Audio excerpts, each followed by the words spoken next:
Buonasera a tutti, benvenuti all'ippodromo del Savio di Cesena. Prossimi al via gli allievi partecipanti alla prima corsa, una prova per anziani di categoria G. È stato sostituito il Salchi a Barolo Griff e ora è tutto pronto per l'inizio ufficiale di questa serata. 13 al via 1 Cenerentola, 2 Cesare dei Veltri, 3 Cazzaniga Light, 4 Valdest, 5 Bonetto Cass, 6 Zuve 10 CSM, in seconda fila 7 Vai col Vento Gallo, 8 Columbus Gaps, 9 Barolo Griff, 10 Cedro Bro, 11 Uragano Nero, 12 Twitter di Casei, terza fila 13 Batman Griff.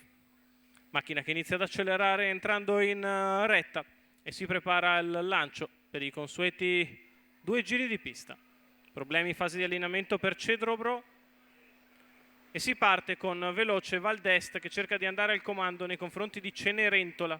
Valdest che insiste all'attacco di Cenerentola, si imbocca la prima curva, Cenerentola che per ora resta davanti, Valdest che insiste e ottiene il via libera.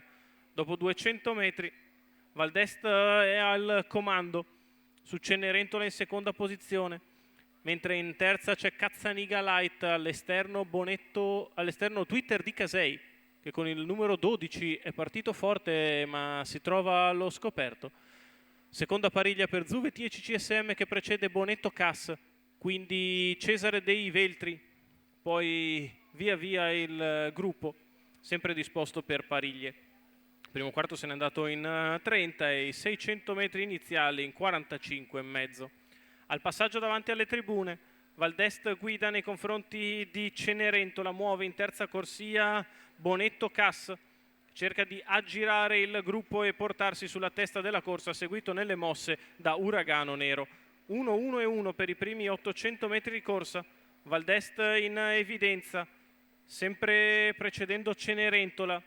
Quelli in terza corsia non vanno da nessuna parte quando siamo al chilometro, che se ne va in 1:16,5.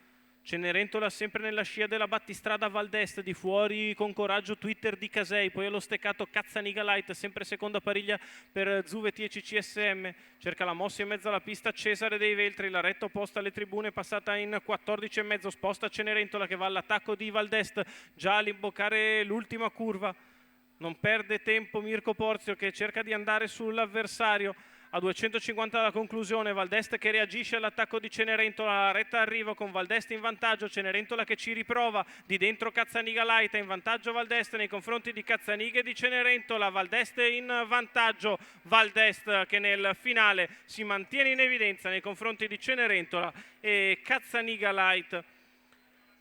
29,9 ad arrivare, 1:15,4 ragguaglio cronometrico, la vittoria di Valdest. Mattia Spanò in percorso di testa al training di Adrian Gioni, i colori di Alessandro Fasiolo, la vittoria della Saura che ritorna al meglio della forma con questo percorso di testa. Mattia Spanò perfetto nel coast to coast, Cenerentola è seconda dopo aver mandato via, al terzo posto finisce ancora Cazzaniga Light appostata. Tutte femmine e tutte, anzi no, Cazzaniga Light assolutamente no, non è femmina, tutti quelli che stavano in corda, la vittoria facile per Valdest e Mattia Spanò.